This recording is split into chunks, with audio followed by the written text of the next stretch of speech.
BSc भाग 2 का paper 2 physiology and biochemistry में हम एक्सक्रीशन या उत्सर्जन की फिजियोलॉजी को देख रहे थे। उसी तरह से हमने देखा कि कितने प्रकार के उत्सर्जी पदार्थ होते हैं, नाइट्रोजन उत्सर्जी पदार्थ, उनके आधार पर हम जीवों को कैसे डिस्ट्रीब्यूट करते हैं, किस तरह से जीवों को बांटा जाता है, किडनी की क्या संरचना होती है। नाउ किडनी की जो इकाई है, क्रियात्मक इकाई है, जिसको हम यूरिनिफरस ट्यूब्यूल्स या नेफ्रॉन भी कहते हैं, अगले टॉपिक में हम देखते हैं कि what is nephron. Nephron unit है, number of structural functional unit kidney में होती है जिनको हम नेफ्रॉन कहते हैं, और हर ह्यूमन किडनी में कम से लगभग 1 मिलियन नेफ्रॉन्स होती हैं, इससे ज़्यादा होती हैं। और उनका मुख्य कार्य अगर हम मोटे तौर पर देखें तो यूरिन को ब्लड से सेपरेट करने का काम नेफ्रॉन्स करते हैं। 2 मुख्य प्रकार के नेफ्रॉन्स देखे जाते हैं, कॉर्टिकल नेफ्रॉन्स और juxta medullary nephrons. Cortical nephrons जो हैं वो 85% हमारे किडनी के अंदर प्रेजेंट होते हैं, जो वो कॉर्टिकल नेफ्रॉन्स होते हैं। थोड़ा सा पोर्शन जो है वो लूप ऑफ हेनले से घिरा हुआ रहता है, रीनल कॉर्टेक्स के अंदर उपस्थित होता है, और उसका कार्य होता है कि वो ब्लड की आयनता और उसका केमिकल मेकअप जो है वो चेक करते रहे। एक्स्ट्रा मेड्यूलरी नेफ्रॉन्स जो होते हैं उसमें कॉर्टेक्स और मेडुला के जंक्शन पर रीनल कॉर्पस्यूल्स उपस्थित होते हैं, और उनके जो लूप ऑफ हेनले होते हैं वो बहुत लंबे होते हैं और मेडुला के अंदर काफ़ी धसे हुए रहते हैं। और इनकी एबिलिटी जो है वो कॉन्सेंट्रेट यूरिन बनाने की है, यानी कि वाटर को जितना एब्जॉर्ब कर सकते हैं, पानी को जितना अवशोषित कर सकते हैं, वो काम वो करते हैं। तो 2 मुख्य प्रकार के नेफ्रॉन्स, कॉर्टिकल नेफ्रॉन्स और जक्स्ट्रा मेड्यूलरी नेफ्रॉन्स हम देखते हैं। नेफ्रॉन जो है वो मुख्य रूप से 2 स्ट्रक्चर्स का बना होता है। पहला होता है मैल्पिगियन कॉर्पस्यूल्स और दूसरा है कॉइल्ड यूरिनिफरस ट्यूब्यूल, यानी कि कुंडलित नलिका।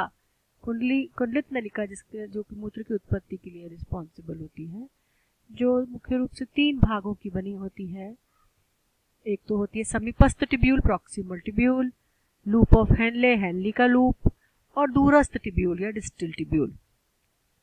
मैल्पिगियन कॉर्पस्यूल जो होती है वो किडनी के कॉर्टेक्स वाले भाग में प्रेजेंट होती है, और वो हर एक मैल्पिगियन कॉर्पस्यूल जो होती है वो बोमन संपुट की बनी होती है। उस बोमन संपुट के अंदर ब्लड कैपिलरीज का जाल होता है, इसको हम ग्लोमेरुलस बोलते हैं। ये जो बोमन्स कैप्सूल होता है ये 2 दोहरी दीवार की संरचना है, नेटवर्क ऑफ ब्लड कैपिलरी जिनके अंदर प्रेजेंट होती हैं। ये जो बोमन कैप्सूल है इसके अंदर एक आंतरिक विसरल लेयर होती है जो एपिथेलियल कोशिका की बनी होती है, जो आधार कला पर या बेसमेंट मेम्ब्रेन पर रहती है, और दूसरी जो मेम्ब्रेन होती है, झिल्ली होती है, वो ब्लड के बैरियर का काम करती है। ठीक है, एपिथेलियल सेल जो होती है वो एक कंटिन्यूअस कवरिंग प्रोवाइड नहीं करती हैं, लेकिन बीच बीच में कहीं कहीं पर वो कुछ प्रोसेस से या संरचनाओं से जुड़ी रहती हैं, जिनको हम फीट या पोडोसाइट्स कहते हैं। ये ही विसरल लेयर ऐसी लेयर है जो कि मुख्य रूप से छन्ने की प्रक्रिया में काम आती है। बाह्य जो पैराइटल लेयर होती है वो सिंपल ही स्क्वेमस एपिथेलियम से बनी होती है, इसका फिल्ट्रेशन में कोई काम नहीं होता। इस तरह से बोमन संपुट है, ये रक्त केशिकाओं का जाल है, और ये संपुट आप देखिए संपुट होता है, ये रक्त केशिकाओं का जाल है, एफरेंट आर्टरियोल, और ये है एफरेंट आर्टरियोल। इधर ये रक्त बहता रहता है। इनके अंदर एंडोथेलियल सेल्स है ग्लोमेरुलर कैपिलरी की, ये ग्लोमेरुलर कैप्सूल्स होते हैं, ग्लोमेरुलर कैपिलरीज होती है, रेड ब्लड सेल्स इसमें हैं, और मुख्य रूप से ये पोडोसाइट संरचना देखने को मिलती है। इस तरह से ये नेफ्रॉन जो है वो व्यवस्थित रहता है। अगर ये 2 नेफ्रॉन्स की संरचना हमने देखी है, यहाँ पर ये है ग्लोमेरुलस, जो कि रक्त केशिकाओं का जाल है, ग्लोमेरुलर कैप्सूल है। जक्स्ट्रा जो है वो ग्लोमेरुलर अपैरेटस है ये, क्योंकि बिल्कुल देखिए पास में है, कॉर्टेक्स और मेडुला के बिल्कुल पास में प्रेजेंट होता है।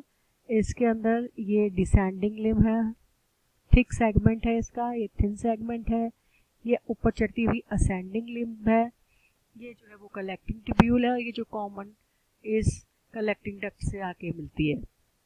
उसी तरह से आप देखिए कि ये जो है कॉर्टिकोमेडुलरी जंक्शन है, ये वाला कॉर्टेक्स और मेडुला का जंक्शन है।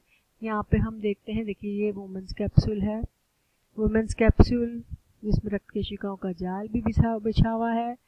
और इस पे अगर हम इसमें देखें तो देखिए इस तरह से ये प्रॉक्सिमल कॉन्वोल्यूटेड ट्यूब्यूल होती है, प्रॉक्सिमल मतलब पास वाली, फिर ये लूप ऑफ हेनले है, और फिर यहाँ दूसरी डिस्टल कॉन्वोल्यूटेड ट्यूब्यूल होती है, और ये डिस्टल कॉन्वोल्यूटेड ट्यूब्यूल जो है वो कलेक्टिंग डक्ट में इस तरह से खुल रही है।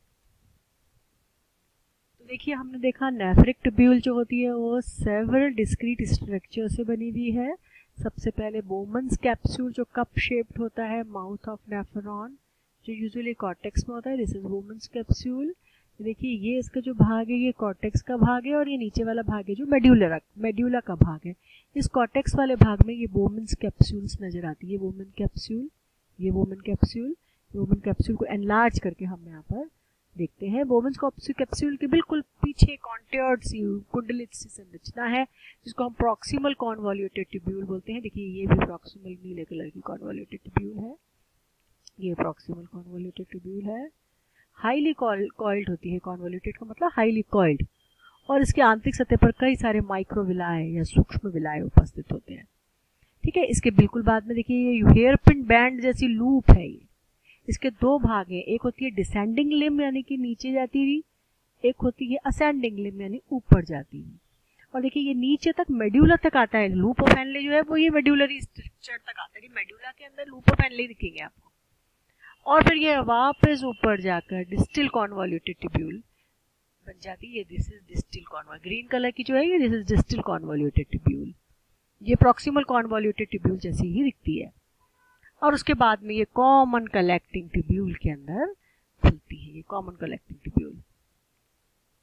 तो बहुत सारी डिस्टल कॉन्वोल्यूटेड ट्यूब्यूल्स जो हैं, दूरस्थ मुड़ी हुई ट्यूब्यूल्स जो हैं वो एक कॉमन कलेक्टिंग ट्यूब्यूल्स में खुलती है, और ये बंडल ऑफ कलेक्टिंग ट्यूब्यूल्स जो होती हैं वो पिरामिड्स में उपस्थित होती है। पिरामिड जो होते हैं वो कॉर्टेक्स से जो इस तरह के उभार निकले हुए हैं उनमें ये उपस्थित होती है।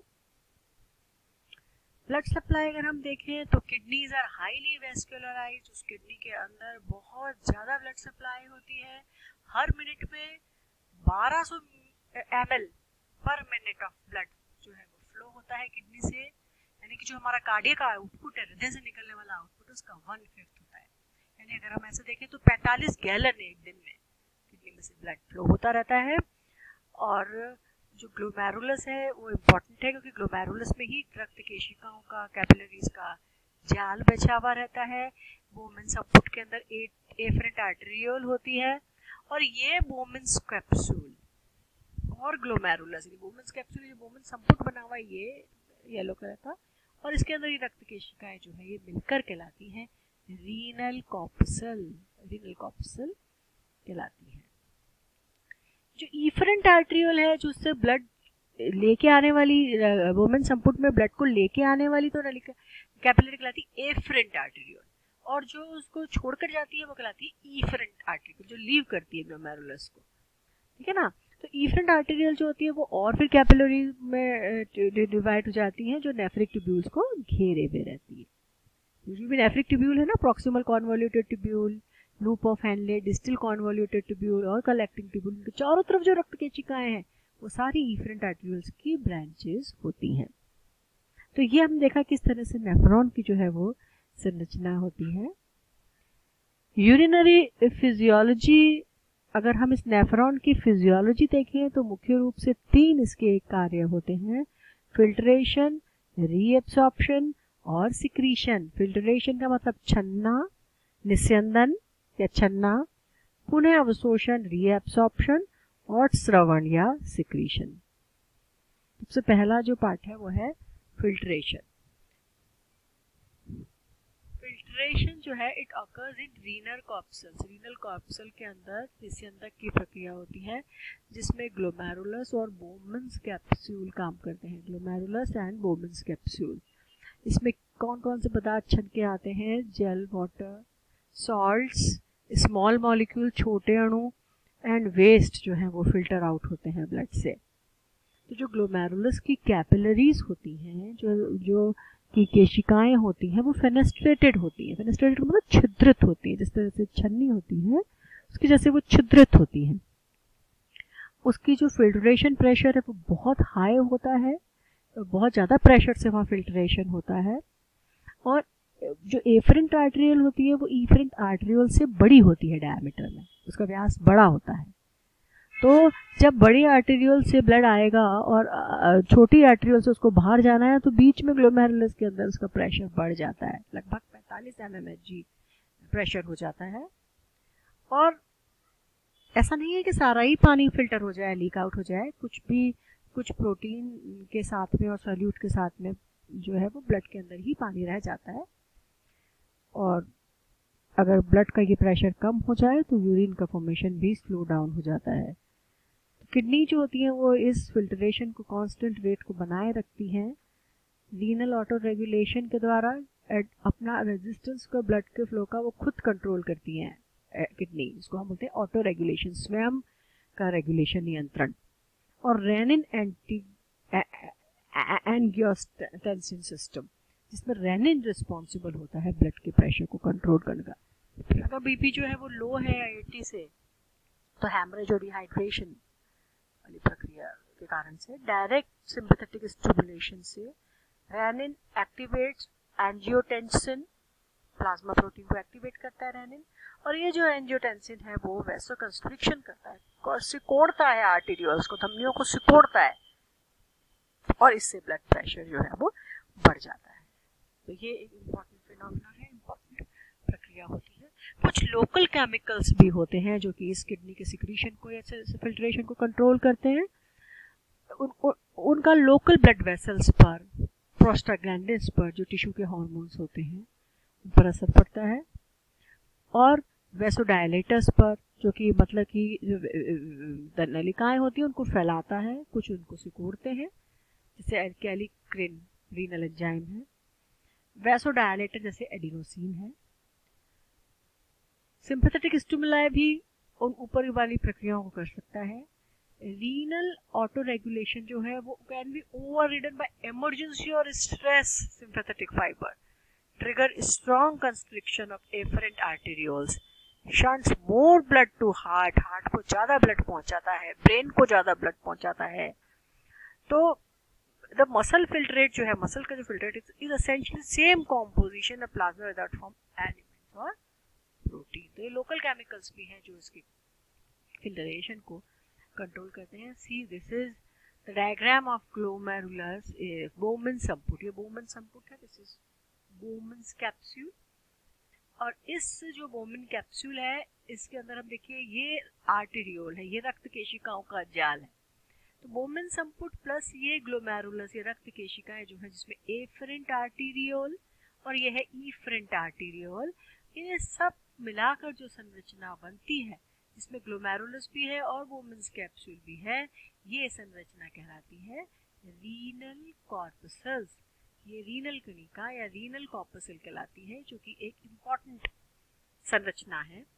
और इसके अंदर ये सारी प्रक्रिया को हम आसानी से समझ सकते हैं कि किस तरह से ये फिल्ट्रेशन का प्रोसीजर होता है। हमने अभी देखा कि जो आर्टरीज होती हैं ये फेनेस्ट्रेटेड होती हैं, आर्टरीज जो है वो छिद्रित होती है, इनमें विशेष प्रकार के छिद्र पाए जाते हैं और उन छिद्रों में से होकर गुजरने वाले पदार्थ ही यहाँ पर छाने जा सकते हैं। बहुत ही 50 से लेकर 100 नैनोमीटर डायमीटर के इनमें छिद्र होते हैं। ये देखिए इस तरह से छिद्र हैं, इनमें से कुछ ही न्यूट्रिएंट्स जो है वो पास हो सकते हैं, छोटे प्रोटीन, जल, electrolyte, sodium ion, potassium ion, calcium ion, बस ये छोटे छोटे जो आयन है वो इसके अंदर से फिल्टर हो सकते हैं। ये फेनेस्ट्रेटेड होती है और ये जो हमने बीच की जो ये संरचना बनाई है, ये इस बोमन संपुट के ऊपर जो है वो प्रेजेंट होती है और 3 सब लेयर्स इसके अंदर होती है। इसको हम बेसमेंट मेम्ब्रेन या आधार कला